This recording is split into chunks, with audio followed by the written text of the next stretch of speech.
Assalamualaikum warahmatullahi wabarakatuh. Jumpa lagi dengan saya Abi Ahmad Voice. Seperti biasa, di setiap kesempatan saya akan selalu membagikan informasi yang saya harapkan bisa bermanfaat untuk semuanya.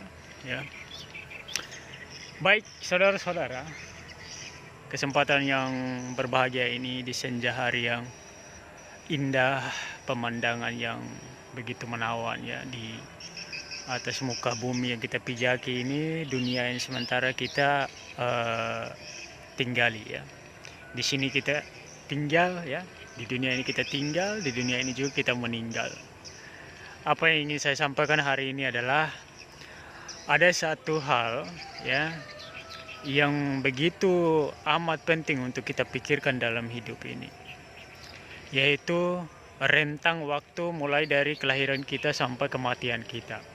Tidak ada yang tahu pasti ya, apakah kita akan meninggal di saat tua renta atau bahkan ketika sedang berbicara atau saat ini juga.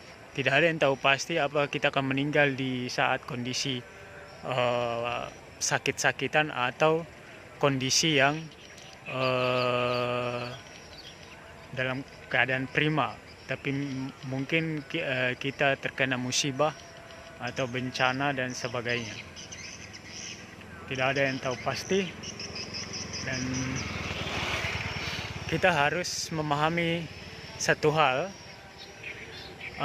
bahwa kita hidup ini pasti ada pertanggungjawaban. Oleh karena itu, satu hal yang pasti adalah kita akan meninggal. Dan apakah kita hanya meninggal begitu saja ya? Apakah kita hanya akan binasa seperti itu saja, tidak akan dihidupkan kembali? Sementara kita sudah menikmati kehidupan seperti ini, kita akui bahwa kita bisa hidup, otomatis kita harus meyakini bahwa setelah kematian pasti ada kehidupan kembali. Ada yang menguasai tubuh dan jiwa kita ya, yang menggenggam erat, yang menggenggam, yang mengontrol, yang menguasai tubuh dan jiwa kita, pasti juga akan menghidupkan kita kembali ya. Tidak mungkin ya. Yang harus kita ketahui adalah yang menguasai dunia dan seisinya, makhluk hidup yang ada di atas muka bumi, di atas langit, dimanapun itu, dia pasti akan memintai pertanggungjawaban terhadap utamanya manusia ya. Karena manusia ini diperintahkan untuk taat kepada Allah Subhanahu wa taala, maka di situ juga sudah dijelaskan, diberikannya kita panduan untuk menjalani kehidupan di atas muka bumi ini. Kenapa sih penting sekali kita harus mengikuti rule-nya Tuhan yang mengontrol alam semesta ini? Karena kalau kita tidak mengikuti, kapan kita tidak mengikuti, mengabaikan rule-nya Tuhan, pasti kehidupan kita akan hancur. Bahkan kita bisa menjadi penghancur kehidupan itu sendiri. Lihatlah bagaimana orang-orang serakah, orang-orang yang tidak mau membatasi dirinya dalam menghancurkan alam semesta ini. Demi keserakahan, demi kekayaan pribadi, dia mengeruk alam sebanyak-banyaknya, dia menghancurkan kehidupan di dalamnya ya. Andai mereka paham bahwa dunia ini hanya satu biji ini, hanya satu tempat kita tinggal ini, mereka tidak akan merusak dunia yang cuma satu-satunya ini. Tapi mereka tidak mau peduli. Nah, itulah makanya pentingnya kita mematuhi rule-nya Allah ya. Karena rule-nya Allah itu di situ sudah lengkap ya, petunjuk terkait pedoman hidup kita di atas muka bumi ini, bagaimana kita bekerja, bagaimana kita berhubungan dengan sesama manusia, dengan alam di sekitar kita, dengan makhluk lain yang tinggal juga di atas bumi ini. Jadi, jangan kita semena-mena karena kita punya kuasa dan sebagainya ya.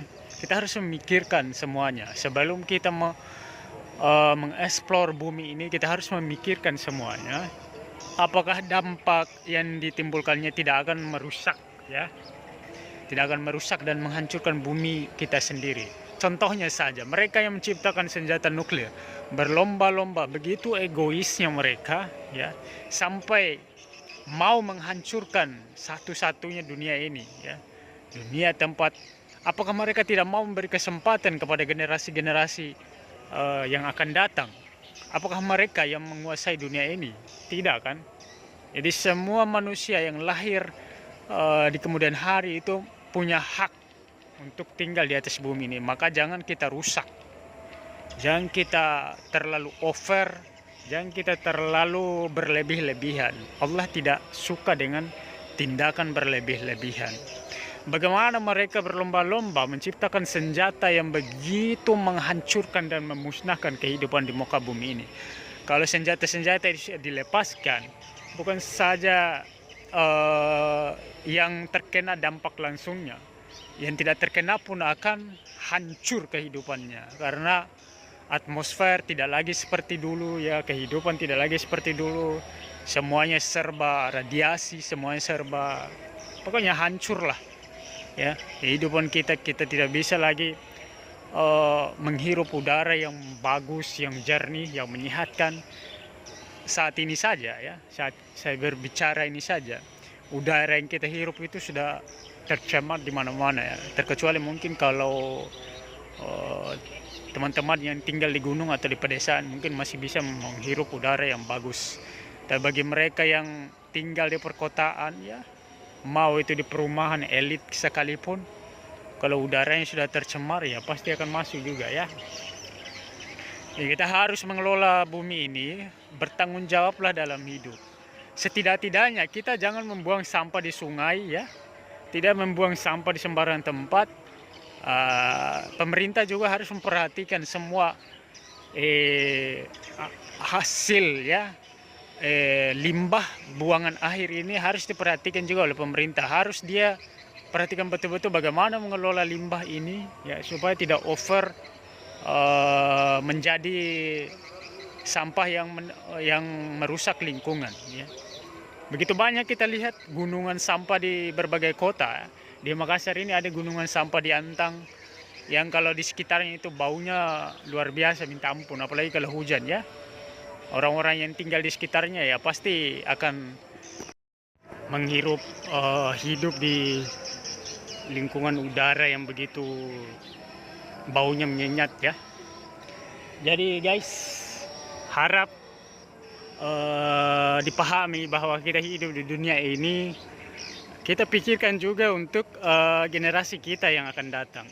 Mereka yang sudah lahir ini berhak menikmati udara yang bersih, berhak menikmati tinggal di bumi yang masih indah, yang masih hijau ya, bukan di bumi yang kering kerontang, yang kita tebang semua pohon-pohonnya, yang kita hancurkan alamnya, yang kita bakar gunungnya, yang kita pokoknya yang kita semena-mena dalam mengeksplor bumi ini ya. Kalau mau mengeksplor bumi ya, perhatikan dampak lingkungannya ya. Tentu saja bisa ya, kita diperbolehkan mungkin mengeksplor bumi, hasil bumi ya. Tapi yang dilarang itu yang berlebih-lebihan itu, yang sampai tidak memikirkan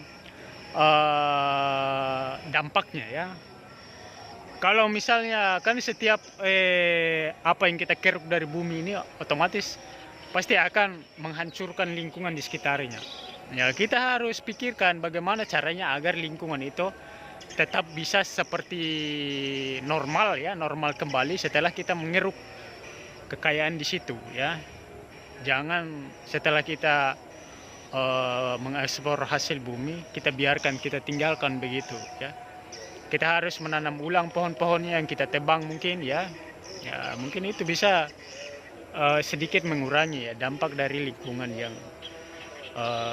semakin kesini semakin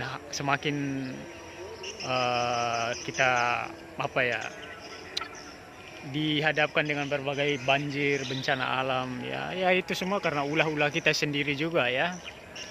Bayangkan apa yang kita makan pun sudah tercemar semua ya. Karena masih banyak orang yang berpikiran bahwa kalau dibuang di sungai itu, buang sampahnya di sungai itu tidak akan berdampak bagi kehidupan sendiri. Padahal yang kita tahu kan sampah itu akan dibawa oleh aliran sungai ke laut ya. Dan ikan-ikan yang tercemar pasti kita konsumsi juga kan. tidak bisa dihindari itu. Makanya jangan buang sampah di sungai ya. Itu perbuatan yang betul-betul kurang bersih ya. Yang tidak peduli dengan lingkungan. Jangan buang sampah di sungai ya. Bagaimanapun sungai itu adalah tempat yang harus aliran airnya itu harus tetap jernih. Harus kita perhatikan itu, air sungai itu harus jernih karena banyak juga makhluk-makhluk lain yang harus kita pikirkan, yang minum juga di air sungai itu kan.